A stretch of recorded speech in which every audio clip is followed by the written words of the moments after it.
Happy Monday, everyone, and welcome to Faith Unfiltered with your host, Mariceli Malte. This is episode 3, When Prayer Hurts and Relearning Intimacy with God in the Aftermath of Deception. Hey, family, welcome. I'm hoping that you're having a blissful day today, and I hope that everyone had a beautiful Easter weekend and that you were able to understand what is the meaning of the Easter and the resurrection and what Christ did on the cross for us. And today I want to talk about something that has been weighing on me for a while, and it has to do with prayer. And I'm not, it's not the kind of prayer that you hear about in the highlights or in the reels, not the kind of prayer that goes viral or makes for a cute coffee and devotional post.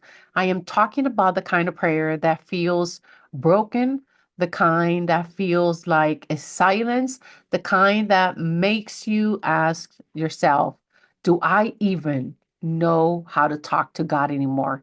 This episode might not be for everyone, but definitely is for someone. There is a strange place where you end up when you walk away from deception. It's like you finally took off that costume, but underneath, you don't recognize who you are anymore. And for me, that especially is true when it comes to prayer. I used to pray out loud. I used to cry and speak in tongues and declare and command and pull down the heavens and bring down heaven in my living room. And now it's I sit in silence, guys, and I don't know what to say. Uh, what I thought was intimacy with God turned out to be emotionalism. What I thought was powerful turned out to be performance. And when you realize that, it crushes you because suddenly the very thing you thought connected you to God became the thing that reminds you how disconnected you really were. I have been in this place for a while now, a quiet, unfamiliar place where I long to speak to God, but my words feel foreign, where I pour out my heart, but nothing comes out, where crave the closeness, but I feel like it's distance. And it is hard. It is heartbreaking because I love God. But right now, I don't know how to talk to Him the way I used to. And honestly, I don't want to talk to Him in the old ways anymore. But I haven't fully learned this new way either. So I feel like I'm stuck. I'm in between places. And this hit me so hard yesterday. Of all days, it hit me yesterday on Easter Sunday, where I should have been rejoicing. I should have been worshiping him. But instead, I found myself alone in the office yesterday afternoon after, I went to the church in the morning. Then we had brunch with the family from one of the members in our church.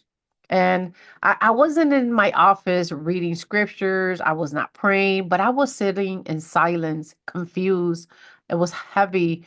I was exhausted. Earlier yesterday after the service that we had in our churches in the morning, we went to brunch with one of the families in our church that has been kind of like mentoring us. And I want to say they have been such a helpful in this journey. They have been helping me understand so many different things. The wife, of one of the elders, she has taken upon herself to get to know me. She writes to me weekly, so I write back to her. And still today, this started in January 2025. Still today, she is still writing to me. And God knew that I needed this at this moment in this season that I'm actually going through. And I was there at their home yesterday, and one of their kids, which they have 11, and one of their kind-hearted son, he asked me about my business. And I found myself saying, well, things are different now. I'm not doing it the way I used to. I want to work with women who are tired of deception, who are ready to grow in truth, who want to be discipled, who want to be disciplined, who wants to learn how to walk with God without the fluff. But as the words came out of my mouth, something in me sank. Because after that, I heard this voice inside and whisper, but is there a place for that? Do women like that even exist nowadays? Do they want what you have to offer? And that's when the sadness creeped in. We left um, our mentor's home. We went home, took the dogs out, and my husband said, "Hey, you want to take a drive to Naples, New York?" And I said, "Sure, come on, let's go." I really wasn't saying anything to my husband, but on the drive, I kind of expressed to him how I was feeling about our business and everything else that I was feeling, and this conversation that I had prior during the week with my pastor. And how hard it is for me to explain where I'm at with people that probably don't understand what it is to come out of deception, not understanding the completely full force of everything. Prayer has changed. The way I look at things have changed. Songs, worship has changed. Music has changed. I am changing, and it's a hard place that I'm at. So when we were driving, my husband talked and he said, "Hey, how about if I tell you what I think or what I feel about the business at this time?" And when we took that drive, and he said something that stung more than I was expected. And he's gave his piece, his mind of the situation, and I wasn't expecting that. I was just more like, "Oh, okay." But then he said, "But continue doing what you're doing, Suri. You're doing a great job. Continue to show up, continue to do your videos, continue to do your YouTube, continue to go into your Instagram, continue doing what it is that you're doing. But also, people want good videos." All right. That was it for me, guys. And when he said that, that's when I was like, "I don't want to talk to you anymore." Not in a bad way. I know he didn't mean it in a harm way. But to me, I felt like another reminder that I don't fit the mold, that I'm not entertaining enough. I'm not that flashy, that what I have to offer, truth, death, like death, not death, but it's DEPTH. Okay. I'm sorry. That's just my accent for you. The slowness, the conviction isn't what people want nowadays. So that kind of broke me inside, not outwardly. I held it in. I smiled. I nodded. But inside, I was actually crying, because I'm not in this for the good videos. I'm not in this for the shares, for the likes, for um, whatever it is that is changed every day with these social medias. In this because I have been through a lot, and Jesus pulled me out. I'm in this because women are out there being deceived like I was. I'm in this because truth matter, but the world doesn't always make space for truth, especially when it's not packaged well. So I came to my office on Easter Sunday not to post something about the resurrection, but to escape, to get away from the noise, to get away from the expectations, to breathe, to cry without explaining myself, to ask God again, "What am I doing? Was this even what you called me to do? Or did I get it all wrong?" And I am still waiting on the answer. Losing your prayer life doesn't happen in one day. It happens slowly when the way you used to connect with God became unbearable because it was never real to begin with.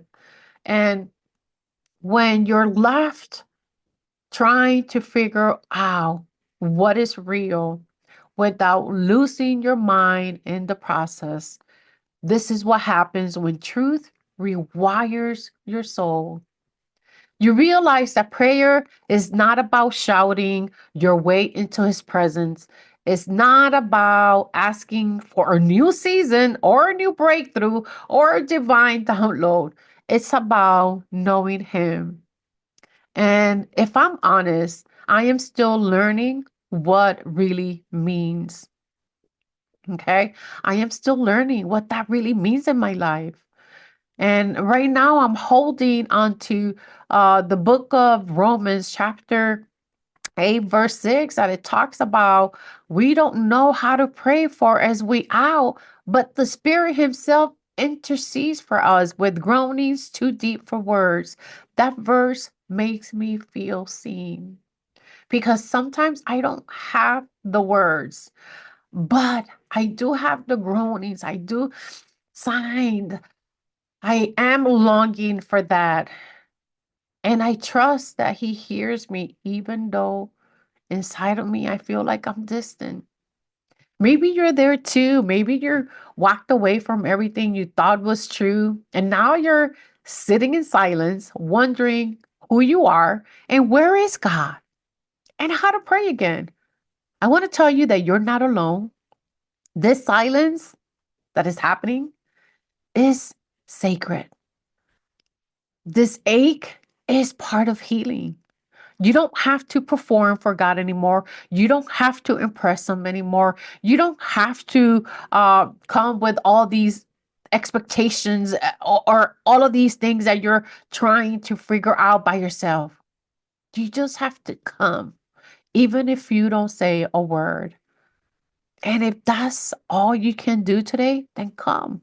Then you're further along than you think. Some of us are not trying to create good videos here. That's not what I'm trying to do. We're just creating a space that we could wrestle, to sit in silence, to ask the hard questions, to unlearn, to rebuild. And it's okay if you don't have the answers.